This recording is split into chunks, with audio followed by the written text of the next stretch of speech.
गरीबर भागद का दुई लाता। आपने ये पहाड़ी कहावत सुनी होगी, अर्थात कि गरीब की किस्मत में क्या है, दो लत्ते।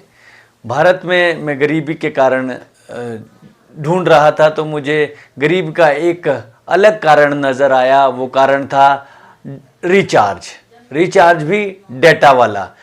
फिर भी दुनिया का आपका कंजूस से कंजूस दोस्त होगा, लेकिन रिचार्ज के लिए वो भी पूरी दलेरी दिखा रहा था। डेटा मिलता है पर लेकिन वो भी सीमित दिनों के साथ। आपको इतना डेटा आपको इतने दिनों के लिए मिल रहा है। अगर वो डेटा बच भी गया तो अगले दिन वो आपके काम नहीं आएगा। मान लिया जाए आपका 2 GB डेटा का रिचार्ज आप कराते हैं और आज आपने 2 GB पूरा खर्च नहीं किया और अगले दिन अब आप उसको यूज़ नहीं कर सकते।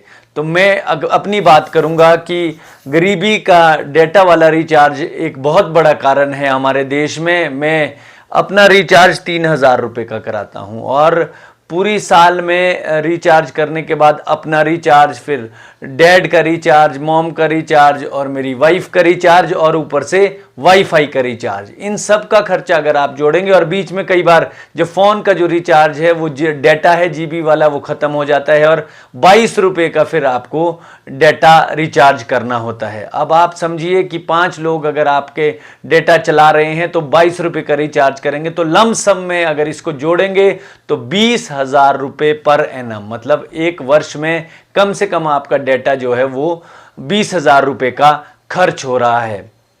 आप देखिएगा कि कभी ये डेटा फ्री में भी मिल जाया करता था। शुरू में जब आपको लोक लुभावने जब लालच देना होता है तो आपको फ्री में भी यही सेम डाटा जो आपको आज बहुत पैसे खर्च करके मिलता है, शुरू में आपको ये डाटा बड़ी फ्री के साथ दिया गया। ऐसा आपने सुना होगा कि अगर आप गरीब पैदा हुए हैं तो आपकी इसमें कोई गलती नहीं, परंतु अगर आप गरीब मर गए तो ये सरासर आपकी गलती है। लेकिन मैं समझता हूं कि रिचार्ज का समीकरण अगर इसी तरह से बढ़ता गया तो आप एक दिन गरीब ही पैदा होंगे और गरीब ही मर जाओगे।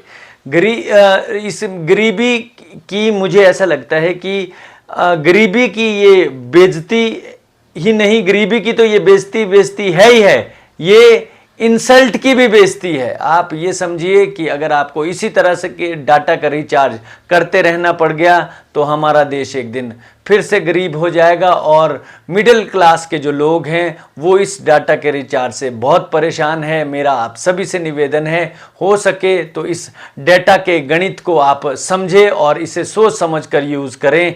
उम्मीद करता हूं कि आपको ये मेरा वीडियो ज़रूर समझ में आया होगा और आप सभी से निवेदन है कि मेरे इस वीडियो को अधिक से अधिक शेयर करें। आप सभी का बहुत बहुत धन्यवाद। मेरे पेज को फॉलो करें और मेरे चैनल को सब्सक्राइब करें। मैं दिग्विजय रॉनी एक बार फिर से आप सभी से ये उम्मीद करता हूं और आशा करता हूं कि आप मेरे पेज रॉनी सर को फॉलो करेंगे और मेरा जो YouTube चैनल है दिग्विजय रॉनी उसे आप सब्सक्राइब करेंगे। Thank you very much.